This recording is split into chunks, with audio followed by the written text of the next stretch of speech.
భాగంగా ఈరోజు తిరుమలలో శ్రీ వెంకటేశ్వర స్వామిని దర్శించుకొని ఇక్కడికి రావడం జరిగింది. ఆ దర్శనానికి నాకు అన్నీ అరేంజ్ చేసిన నా ఆప్త మిత్రుడు మహేష్ గారికి నా కృతజ్ఞతలు ధన్యవాదాలు తెలుపుకుంటూ ఉన్నాను. అదేవిధంగా ఈరోజు నా పుట్టినరోజుకు మీరందరూ కూడా మీడియా మిత్రులు, కార్యకర్తలు, నాకు ఇక్కడ పనిచేసే వర్కర్స్ అందరూ కూడా వచ్చి జయప్రదం చేసినందుకు మీకు అందరికీ కృతజ్ఞతలు ధన్యవాదాలు తెలుపుకుంటూ ఉన్నాను.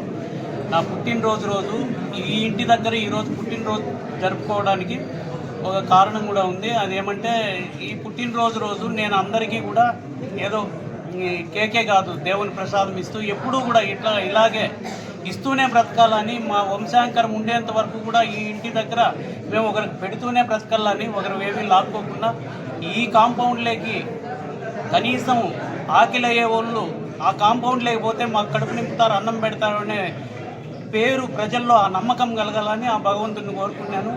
ప్రజలందరికీ కూడా నమ్మకం కలిగే రోజులు కూడా వస్తాయి.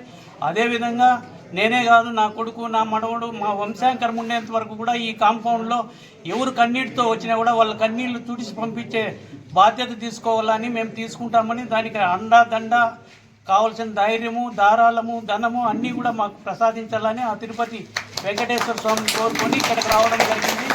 ఈ రోజు నుంచి కూడా ఇవన్నీ దేవాలయాలు, కళ్యాణ మండపం అన్నీ పూర్తయిపోతే ఎప్పుడు ఈ ఇంటి దగ్గర సందడిగా ఉండాలని, మేళతాళాలతో ఎప్పుడు కలకలలాడుతూ ఉండాలని ఆ భగవంతుని కోరుకొని ఎప్పుడు ఇక్కడ ఎవరు వచ్చినా కూడా పార్టీలకు అతీతంగా, రాజకీయాలకు అతీతంగా, కుల మతాలకు అతీతంగా ఎవరికి వచ్చినా కూడా మాతో సహాయం చేసి పంపిస్తాము. కానీ చెడ్డ ఎవరికి చేయము, మంచే చేస్తాం. కానీ మా జీవితాంతం చెడు కార్యక్రమాలు తలపెట్టము.